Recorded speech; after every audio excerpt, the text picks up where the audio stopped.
Hi there, Buick owners. Today in our 2021 Buick Encore GX, we're going to be taking a look at and showing you how to install Roadmaster's InvisiBrake supplemental braking system. And the main purpose of our supplemental braking system is to apply the brake pedal here in our vehicle when we hit the brakes in our motorhome.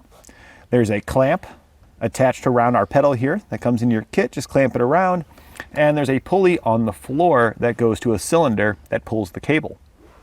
With the InvisiBrake system, what makes it kind of stand out against the other competitors, such as Demco systems, which are similar, but they have a much larger footprint when installed. You can see this one here is just this tiny little clamp here on the pedal, and the competitors actually mount the cylinder that actuates the brake pedal that clamps directly on the pedal here, and it usually sticks out pretty far. It's a pretty big cylinder. It's a little bit smaller than the cylinder that comes in this kit, but this kit here, we have the option to mount the cylinder wherever we want because it has the pulley system that allows us to do that.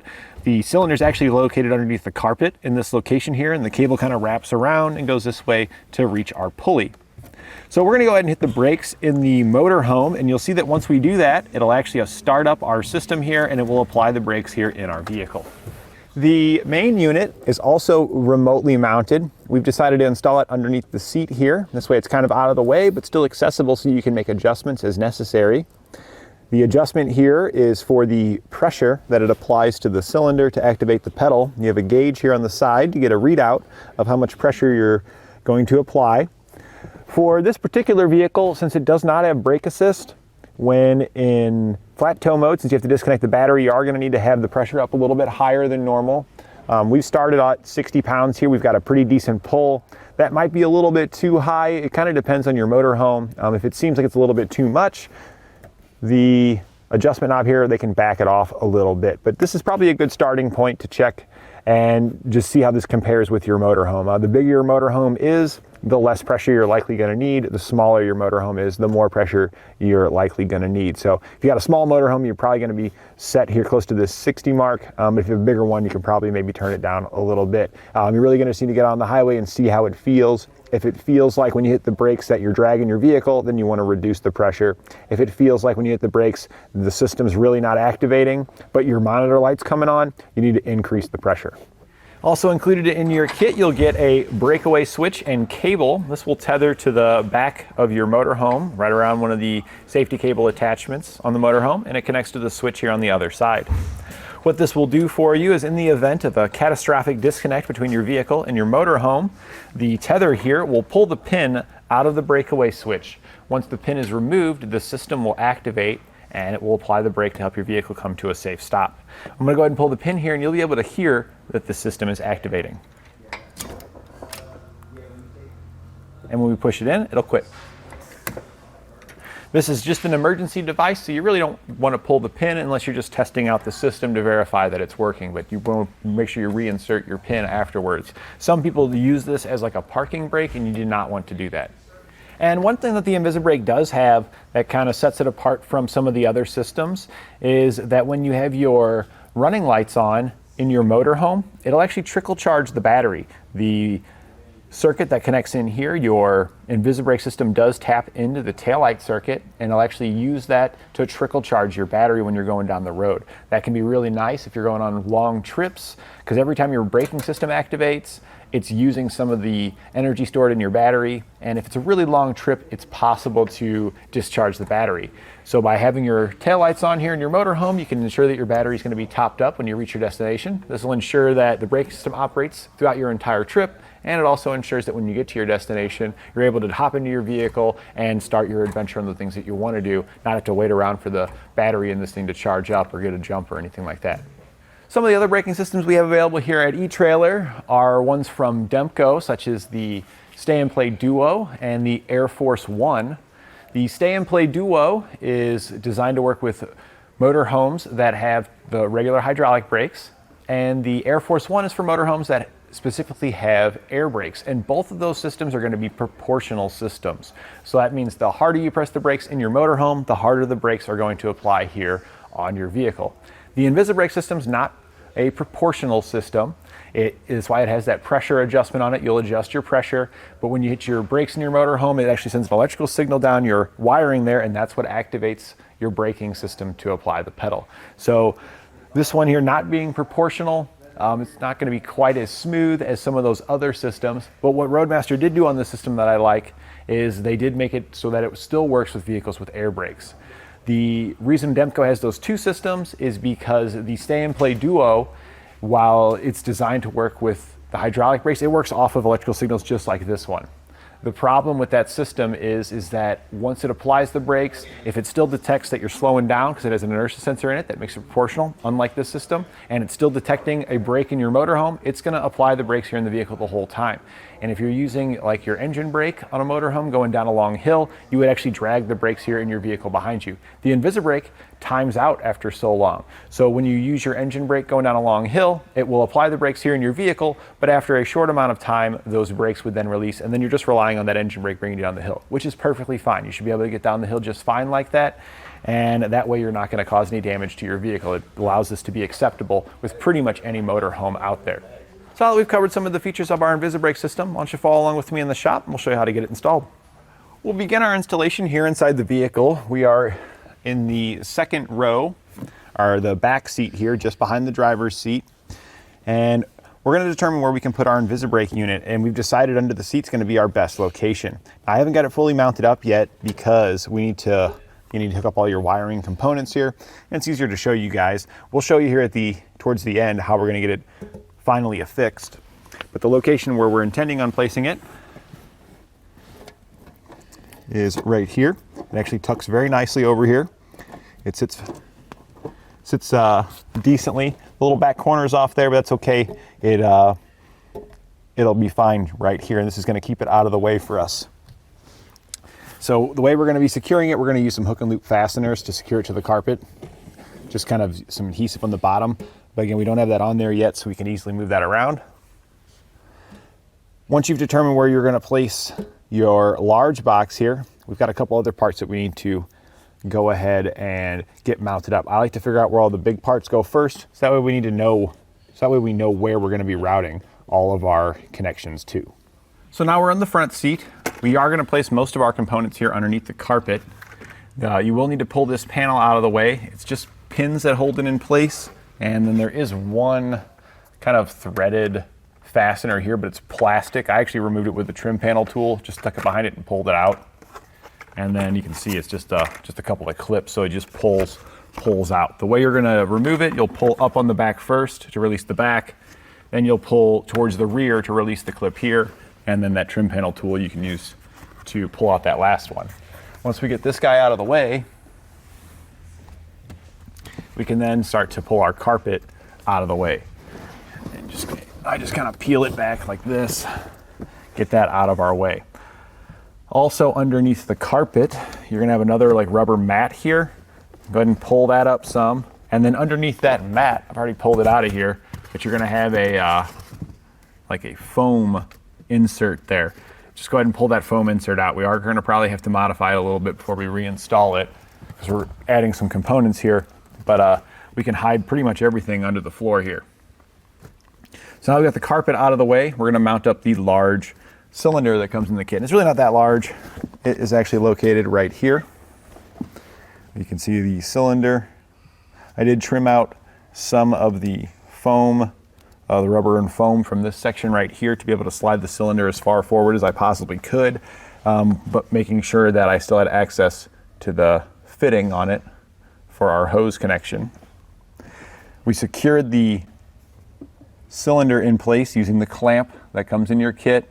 It just clamps right around the cylinder, and then I ran a self-tapping screw it actually ran straight down into the floor to get that mounted up and secure in place.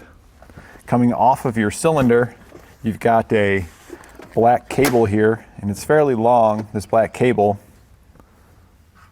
This black cable kind of just does a loop around the carpet, kind of around there, and then it comes up right in this location here. So you can just reach up underneath stuff too, like this just pulls up so you can feed your cable underneath of it. After we fed our cable under that though, we did have to trim out some more of the kind of the rubber and foam here to be able to mount our parts. Some parts we trimmed completely out. We're not going to be reinstalling. Other parts we made kind of flaps out of, so that way we can install the things we need to install, but still maintain as much of the sound dampening and cushion that we can. So we kind of cut a little slit in it there. This is the end of the sheathing right here, that black cable we were talking about. It ends at a little steel fitting, and then the cable comes out from there. The cable will attach to the pedal. This is our pedal clamp right here. Now these pedal clamps are longer than this. They stick out probably about twice as long as what you see here. So I did trim off the extra length. I just used a reciprocating blade to trim those down. The way I knew the distance to trim it is I held it up here first and slid my screws through to see what the closest holes that I could use to clamp it around the pedal. After I determined which holes were going to be the closest, I trimmed off the rest. The Allen head side, you'll want to make sure you put on the same side as the 90-degree bracket here, because that's where our cable attaches. If you put the other ones on, they're going to be in the way of attaching your components, so make sure the threads poke out the opposite direction. You'll use a number 4 Allen key and a 10mm socket to tighten these down. And I clamped it as low as I possibly could here on the pedal. That's why I trimmed it off, so that way when you're driving it feels natural. Your cable attaches to this bracket in the open slot right here. There's 2 nuts on it here. Just simply loosen up the nut closest to the cable all the way. You can then slide the cable through the little opening and then slide the stud down and then reinstall that nut. When reinstalling the nut, I take because it has a nut on each side of our bracket here, I try to center the bracket in the middle. That way we get an adjustment on each side for slightly tighter or slightly looser as necessary, because over time your cable might stretch just a little bit and you might need to snug it up a little bit, take out a little bit of slack. Or after you've got your components mounted up, you might find that, hey, it's a little bit too much pressure on my pedal. You could loosen it up a little bit to relieve that pressure. So after we've got it mounted in the pedal clamp, next we're going to need to figure out how to mount our pulley here. The pulley's already made onto the cable, it's just going to be on there, but you do need to mount it up. You want the pulley to be in a straight line back from our pedal, so that's why we put it here. And it needs to be in a location where our cable can pull freely. So we tried to put it as far forward as we possibly could. Originally I was going to put it in this upper platform here, but the problem of putting it on the upper platform, if you look at the bottom of our cable here, it would drag on one of the attachment bolts and that would eventually fray and damage our cable. We want to make sure when the cable's pulled, it's pulling and rolling on our pulley, so it's not going to damage the cable. So this is about as far as we could get there. Now the attachment that we used after we kind of lined it up, we just used self-tapping screws to run it right into the paneling here and tighten them down with an 8mm socket. From there, our pedal kind of just wraps around the pulley. It runs down to that steel end that we were talking about before at the end of the sheathing. That needs to then get secured to the floor. And this is where you set up your kind of initial adjustment as far as like how much slack and stuff you have. So I always like to set it up to where there's a little bit of slack. If you take your pedal here and you give it a little bit of a pull, you can see that it's free. This is the natural state that it wants to sit in when nobody's touching the pedal. If you pull it towards you a little bit, so that's what I try to do. I try to make it so the cable's snug when I'm pulling the pedal towards me. That's where I choose to put the little clamp. The clamp just sits over top, the little strap. It just sits on top of the steel, and then you run 2 self-tapping screws in. So I put it tight when I'm pulling the pedal, so that way it has like a little bit of freedom to sit in its natural state. And then the last component here for our InvisiBrake system that you get is the breakaway switch. We mounted that directly to the attachment point that's located on the base plate. There's a little tab on this base plate that's designed for your breakaway switch. So we just lined up the hole of the breakaway switch with that tab, slid the bolt through it. We did make sure we placed a washer and a nylon locking nut on the other side so that we were able to tighten it down and secure it in place. Coming out of the back of your breakaway switch connector is a plug that one of our harnesses that we're going to be routing just plugs into. All right, so all of our major components are kind of mounted up. We can start hooking everything together now. So on our InvisiBrake system here, you've got 4 connection points here at the back. You've got 2 electrical and 2 air. The 6-pin connector that has 4 wires on it plugs in here. It's a little bit more of a square shape, and then you've got a 4-flat connector that plugs in there. The 4-flat also has 4 wires, a red and a black, and then you have a white and a black that goes into a black sheathing. This is your breakaway switch wire that's in this sheathing, and it's a plug that matches the breakaway switch on the other end. So we're going to be routing that outside the vehicle up to that breakaway switch. The red and the black here are our power and ground wires. We're going to be routing those into the engine compartment to connect to our battery. This is for our lighting system. The InvisiBrake uses the lighting signals from the motorhome to determine whether or not you're pressing the brake, and that's what these are for. It also trickle charges the battery with the brown wire here. So if you have your headlights turned on, it'll actually trickle charge the battery through that brown wire. So that's going to get routed to wherever you installed your diode wiring. They were already previously installed on this vehicle. We found them routed underneath the vehicle, so we routed it down underneath so we can make that connection. Your air connections here, one, the smaller hose with the quick connect fitting is the output of the system that's going to go to our cylinder. The larger kind of pronged fitting here is for your vacuum booster. So that way when the system activates and it's drawing in air, it's actually pulling lower pressure into the booster, so that way you have assist. Now on this particular vehicle, it does not have vacuum boost. It actually uses an electric boost. So typically with electric boost, the system is compatible as long as the electric boost is active when in flat tow. Now on this particular vehicle, the electric boost is not active in flat tow, so normally the InvisiBrake would be incompatible, but we did speak with Roadmaster and they did guarantee us that the Buick Encore here is acceptable to use this system, even though it does not have assist when in flat tow mode. So we're gonna just leave this one open then, since there's nothing to hook that to. The other one here, this is just gonna route to that cylinder that we had clamped underneath the carpet up there.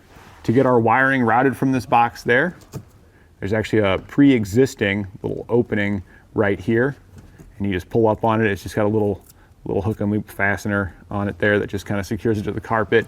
You can just pull up on this, and then your hand actually can reach through, and the carpet that we'd pulled up before, you can pull our wires through till they come out the other side. So we'll head over there now and get everything else hooked up.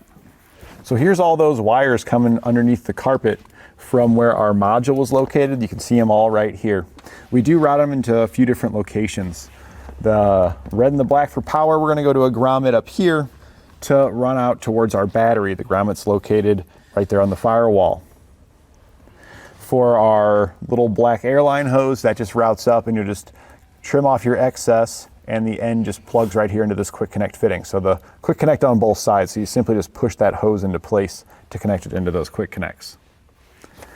The black wire, it's going to go to our breakaway switch, and the wires that are going to connect to our lighting circuits, we actually run down through the floor. If you look underneath the vehicle at roughly this location here, when you open your door, just kind of reach underneath, there's actually a grommet located right here in this location.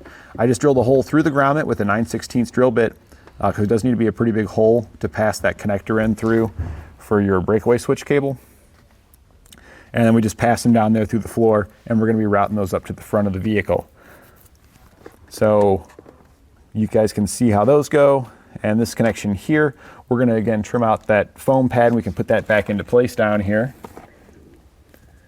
And then we'll show you this grommet here real fast. So here we can see our wiring coming up. It's going to pass through the grommet that's located right here. If you need some help passing that through the grommet, I would recommend using the airline that comes in your kit, because you can kind of cut it at a point, and I use a screwdriver to poke a hole through it, and then you can pass that airline through it there. That will then let you just like tape your wiring to it, just use electrical tape, tape it to it, and then you can pull it from the other side of the grommet to get your wiring to pass through. Now you might notice this right here, this black and red wires that we've got located here. I separated the black and the red from one another. I just kind of cut right in between the two, and then you can peel them apart from there. The reason I did that was because our red wire that's located here is our power wire. In order to make the monitor light work from your InvisiBrake system, you'll need a stoplight switch installed, and that stoplight switch also needs power. to operate the light, so we just added a red wire. This red wire here came with our stoplight switch. So I did cut the red wire on our braking system, added the red wire in, and then just connected them back together here with a butt connector, and that's going to run over towards the stoplight switch. We can take a quick look at the stoplight switch. It's actually located right here. There's our stoplight switch right there. And it mounts on a bracket that comes included with it. It's a custom-made bracket for this vehicle. The bracket actually attaches to a fastener located here and here, just above where the airbag is. You'll take those screws loose. The airbag will kind of drop down. You'll put your bracket in place and then attach your switch right onto it here. The switch needs to be adjusted with the nut. There's a nut located on each side. And you need to make sure that the little plunger, the black plunger on it, is inserted because of the brake pedal here. See how the brake pedal comes up? It's pushing that plunger in. When the brake pedal's pressed, the plunger is then released. It's allowed to come out, and that's what activates the switch. You have two wires here on the back of your switch. They're both black, so you can use either one you want. One of them we connected to that red wire to get power, and then the other wire here we actually just connect to the black wire that comes in our kit for our monitor light, and then we route that out as well. And here you can see the black wire. We'll show you that at the front of the vehicle. It does have a female bullet connector on the end, so that's how you know that you're using the appropriate wire when you're connecting that and routing it out.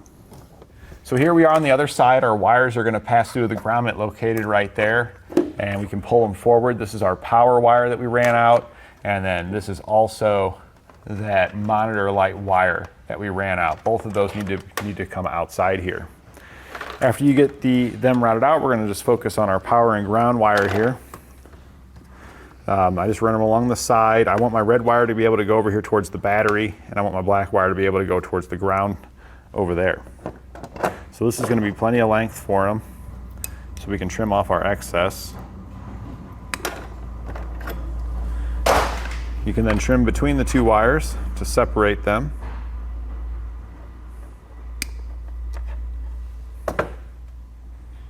And you can peel them back from one another a little bit here to make them easier to work with.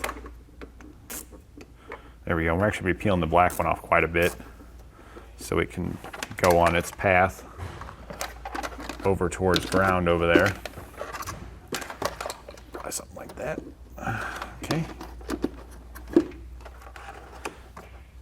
So we'll go ahead and hook up our power wire here to the battery positive. So let's see, we got more length than we're going to need there. That's fine. Before you hook it directly to the positive, you got a fuse harness in your kit. So we're going to hook it to that first. And I actually like to hook it to the battery before I hook it to the wire, so that way I get the kind of the best trim length. We're just going to strip back each end of our harness here.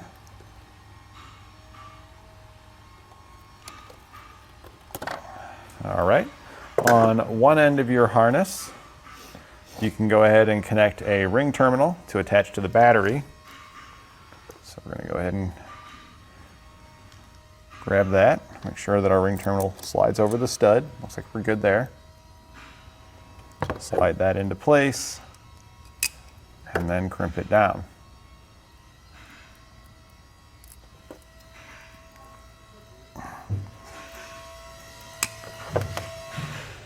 And grab our 13mm socket here. Remove the nut from the battery positive post. We'll go ahead and slide our wire into place, reinstall the nut.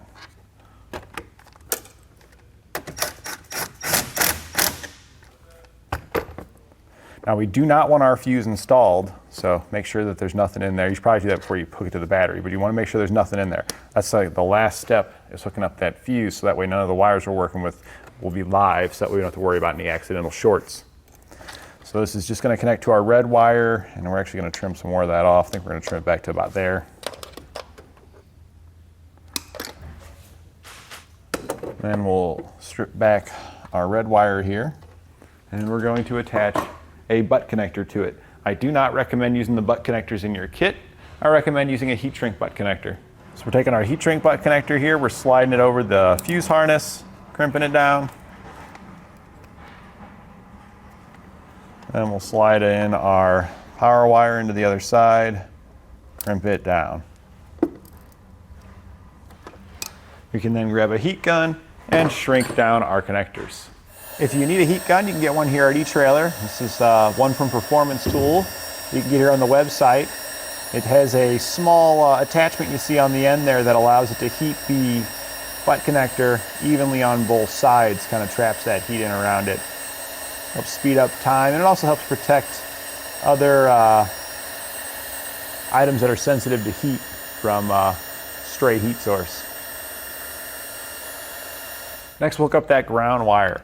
So that's just going to run over to the ground stud that we've got located over here. That's a pretty good length of wire there. We'll trim off the excess. We're going to strip this back and place a ring terminal on it as well. Twisting the wire makes it slide into the butt connector easier if you're having a difficult time.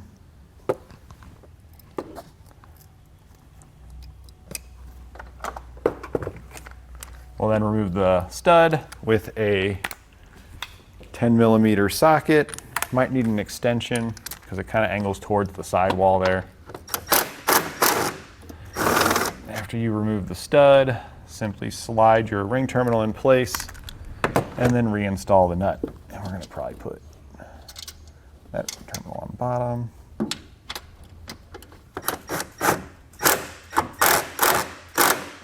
All right, and then we'll continue now with our remaining wiring. The other wire here we're going to route up to the front. That was for our monitor light. That just kind of simply routes around the outside, routes up here. You can see this is the wire actually right here. And then once we get right here, we go straight down. After the wire dropped down, I did take these two screws right here loose. It's a T15 Torx. That allows you to peel this back, and you can reach your hand in there and you can actually kind of reach up and reach your wire and route it over towards the middle. This is the monitor light wire, that black one that we were talking about hooked to the stoplight switch. That's the female end of it right here.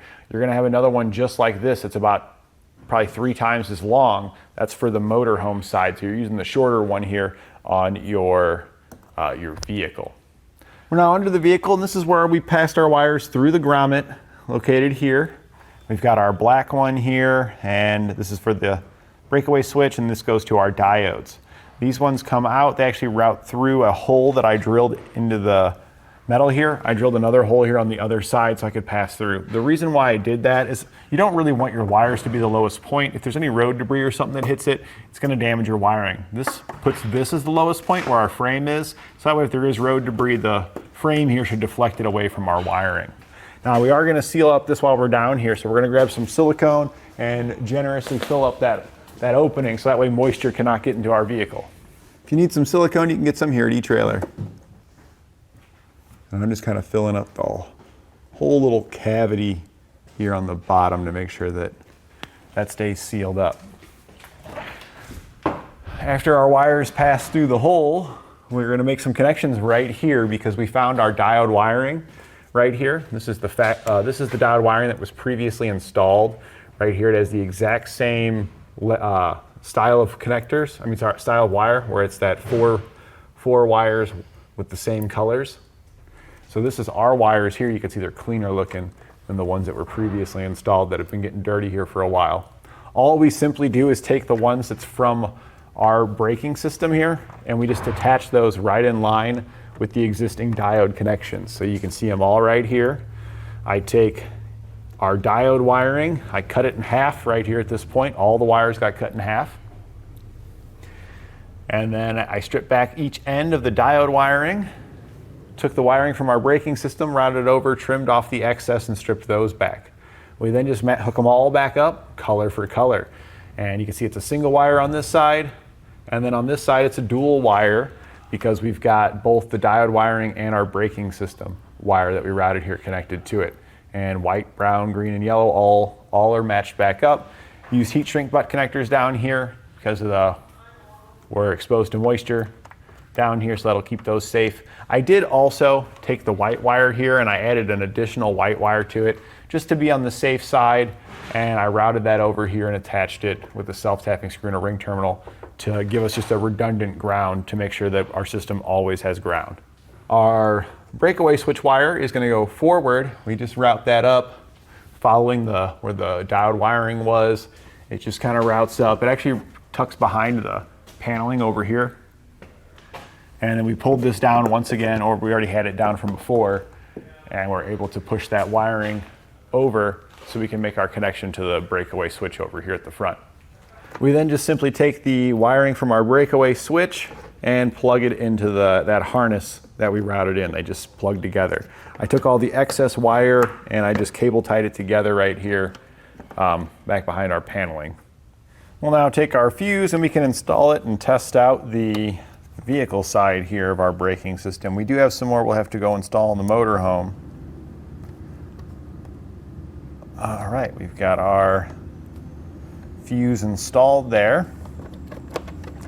So at this point, to test out the system to verify it's working, we can pull the breakaway pin here at the front, and that should activate our pedal pull there in the vehicle. Now we're just going to pull our pin and you should see the system activate.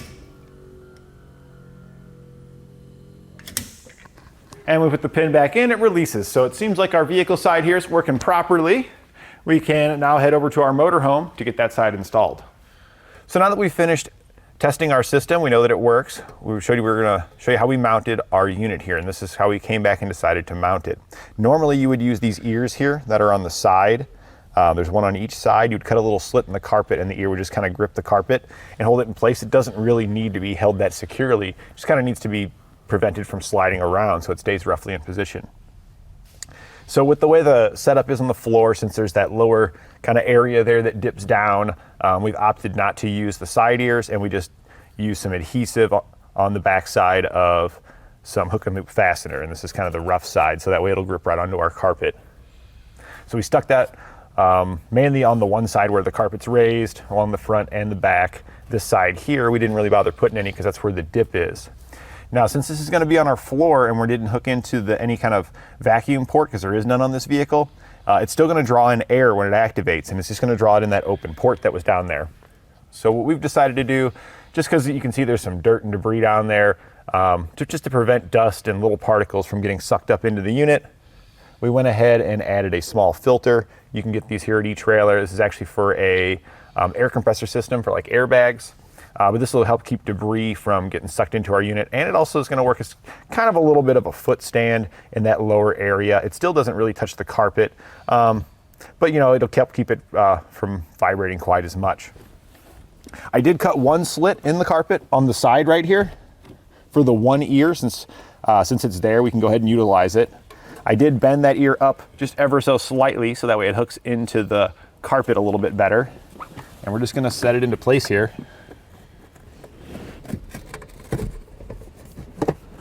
Hook that ear into the carpet, and that'll just sit down there. Our filter just slides in a little slot here for us. That's going to hang out right down there for us, and this will sit right underneath our seat, and our hook and loop fasteners hold that in place for us. It's not going to go anywhere, and this is going to give us a comfortable spot for our filter. It kind of wants to turn a little bit here due to the angle of the hose. So we might shorten the length just a little bit if it doesn't want to cooperate in this particular position. But I think we can just change the routing of the hose a little bit. Yeah, we'll just move it up. That'll keep everything in place. And we'll test our unit out one more time just to make sure that it still pulls our pedal okay. But if everything seems good right like that, that's how we're going to go with it. So after we tested it again one more time, we did up the pressure just a little bit to get a little bit better pull. You'll make your adjustment here by pulling out on the knob and then turn it clockwise to increase pressure and counterclockwise to decrease. Push it back in to lock it into your setting. And we set it right at about 60 pounds. That seems to give us a nice, decent pull. So we're now over here on the motorhome. We're going to get this side completed. All we have to install over here is our monitor light. So we'll begin by routing the wire that comes in your kit. It's just like the one that we installed on the towed vehicle, except for it's a much longer harness.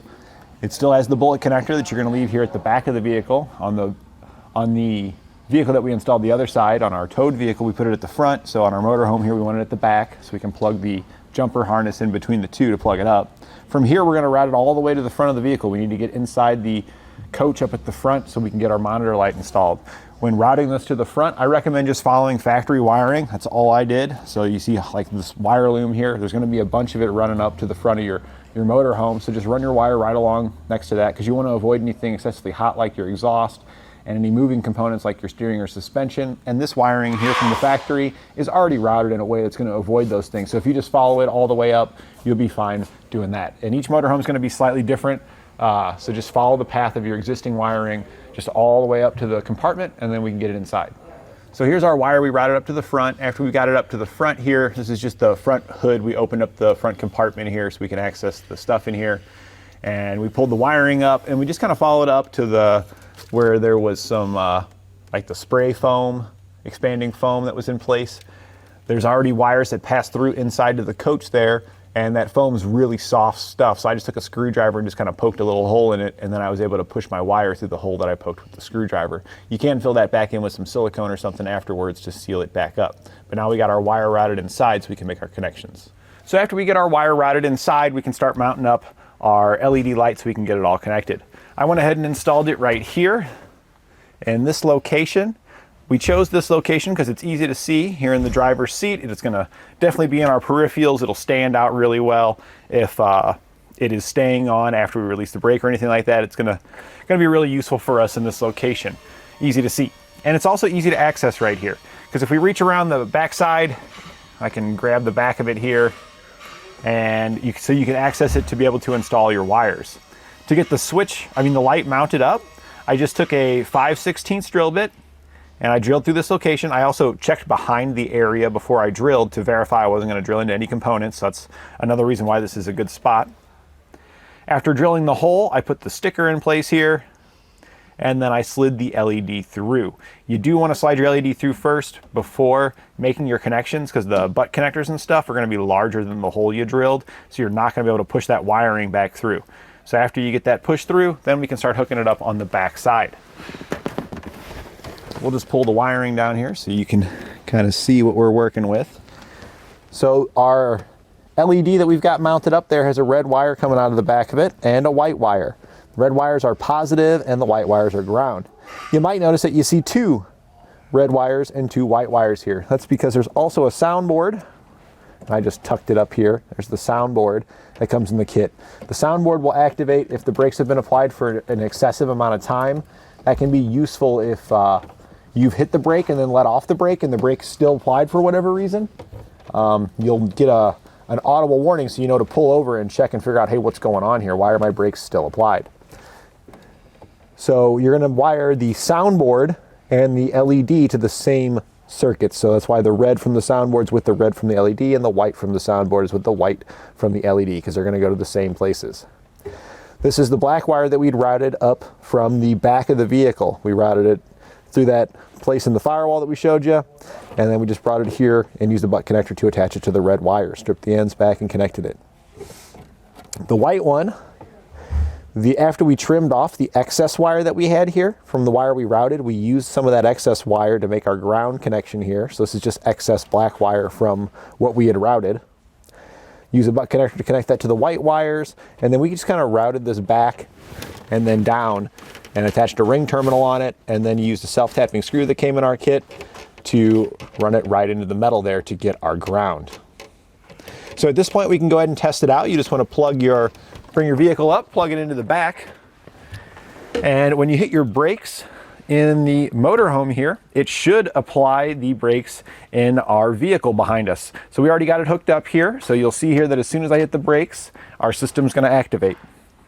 You will have to turn the key on to get an output from your motorhome. In some cases, in this particular motorhome, we do have to turn the key on. And now we're going to hit the brakes. And we can see as soon as we hit them, the brakes apply in our vehicle, and we'll let off here, and they turn off. They apply, and they turn off. So looks like everything's working properly here with our monitor light, and we also know that our braking system is also activating there in the back. And that completes our look at Roadmaster's InvisiBrake supplemental braking system on our 2021 Buick Encore GX.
Editor, here's an audio line, and then use a clip from before. The customer already took his motor home, but we have a shot of the monitor light activating, so cut to that as well. And you'll also see here inside of our motor home that when we press the brake pedal, it illuminates the indicator light that we've mounted here on the dash. So this way you get real-time feedback if your system's working properly, and this is also really useful to determine if your system's hanging up. If the light stays on after you release the brakes, you know to pull over and check something.